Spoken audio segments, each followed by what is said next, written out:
Introducción a la filosofía de la praxis, por Antonio Gramsci. 11. Segunda parte. Algunos problemas para el estudio de la filosofía de la praxis. Posición del problema. Producciones de nuevas visiones del mundo, que fecunda y alimenta la cultura de una época histórica y producción filosóficamente orientada según las visiones del mundo originales. Marx es un creador de intuición ahora, pero ¿cuál es la posición de Illich?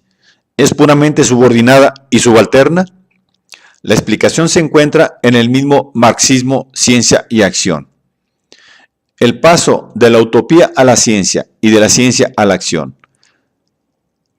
La fundación de una clase dirigente, es decir, de un Estado, equivale a la creación de una intuición ahora. ¿Cómo debe entenderse la expresión de que el proletariado alemán es el heredero de la filosofía clásica alemana?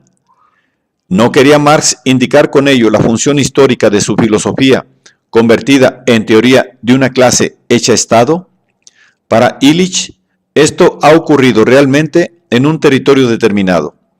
En otro lugar, me he referido a la importancia filosófica del concepto y del hecho de la hegemonía, debidos a Illich. La hegemonía realizada significa la crítica real de una filosofía, su dialéctica real. Compárese lo que escribe Graciadei,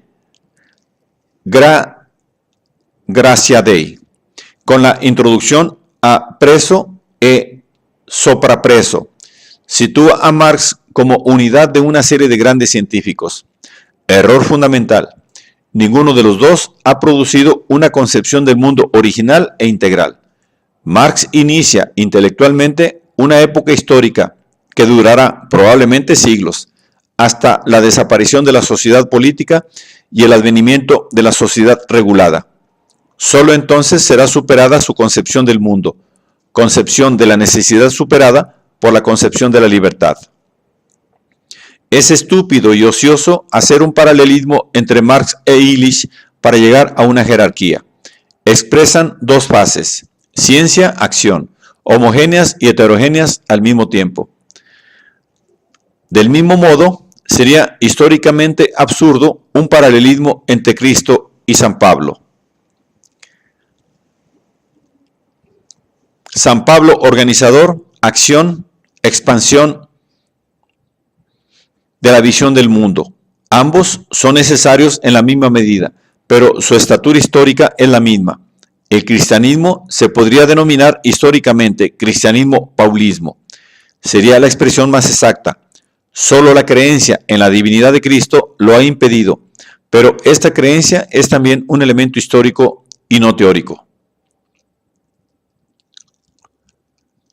Cuestiones de método.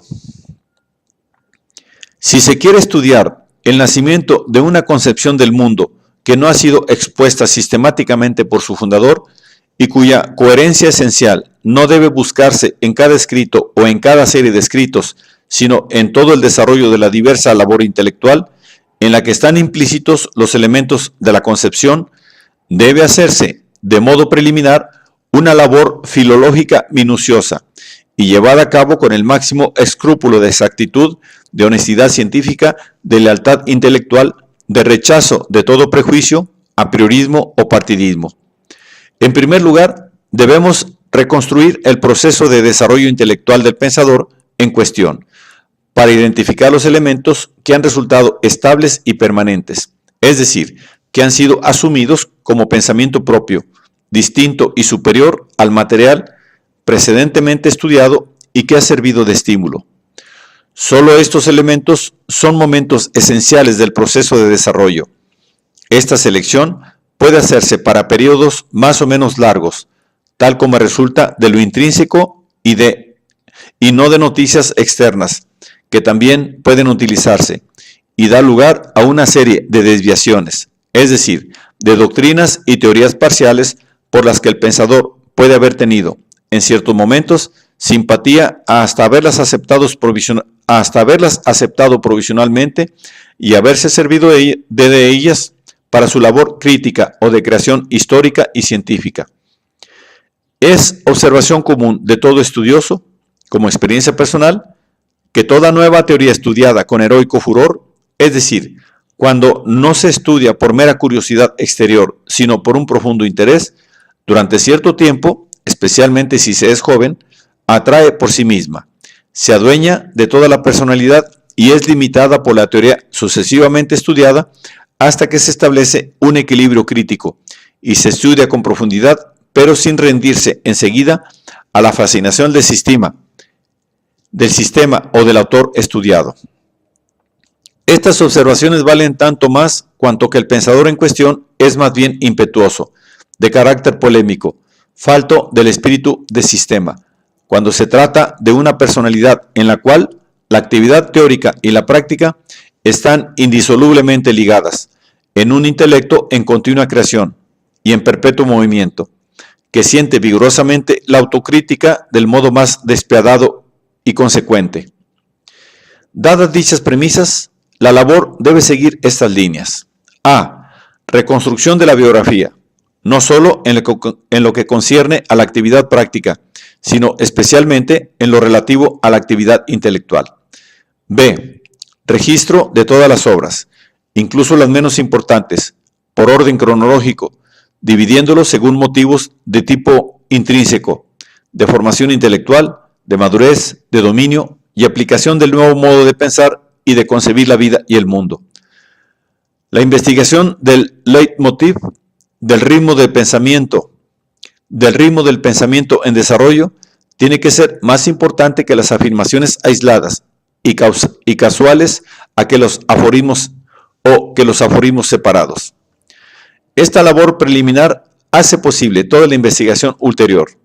Además, entre las obras del pensador en cuestión se deben distinguir las que ha llevado a término y ha publicado y las que han permanecido inéditas por incompletas y han sido publicadas por algún amigo o discípulo, no sin revisiones, reelaboraciones, cortes, etc. Es decir, no sin una intervención activa del editor. Es evidente que el contenido de estas obras póstumas debe asumirse con mucha discreción y cautela, porque no se puede considerar definitivo. No es más que un material en proceso de elaboración provisional. No se puede excluir que el autor repudiase totalmente o en parte o no considerase satisfactorias estas obras, especialmente si hacía mucho tiempo que las estaba elaborando y no se decidía nunca a completarlas. En el caso específico del fundador de la filosofía de la praxis, la obra literaria debe clasificarse en los siguientes apartados. A. Trabajos publicados bajo la responsabilidad directa del autor. Entre ellos se debe considerar, en líneas generales, no solo los dados materialmente a la imprenta, sino también los publicados o puestos en circulación de uno u otro modo por el autor, como las cartas, las circulares, etc. Un ejemplar típico son las glosas al programa de Gotha y el epistolario. B. Las obras no publicadas bajo la responsabilidad directa del autor, sino bajo la de otros, las obras póstumas. Sería conveniente disponer del texto original de estas, lo cual está en proceso de realización, o por lo menos de una minuciosa descripción del texto original, hecha con criterios científicos. Uno y otro apartado se deberían reconstruir por periodos cronológicos críticos, para poder hacer comparaciones válidas y no puramente mecánicas y arbitrarias.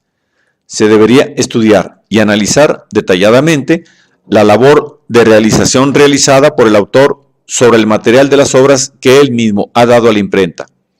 Este estudio daría por lo menos indicios y criterios para valorar críticamente la exactitud de las redacciones de las obras póstumas compiladas por otros.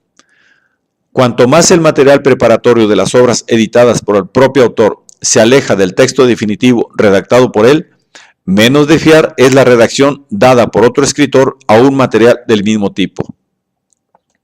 Una obra no se puede identificar nunca con el material en bruto recogido para su compilación.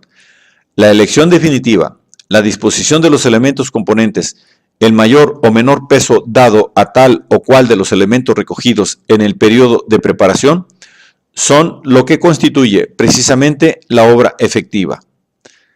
También debe emprenderse con cierta cautela el estudio del epistolario.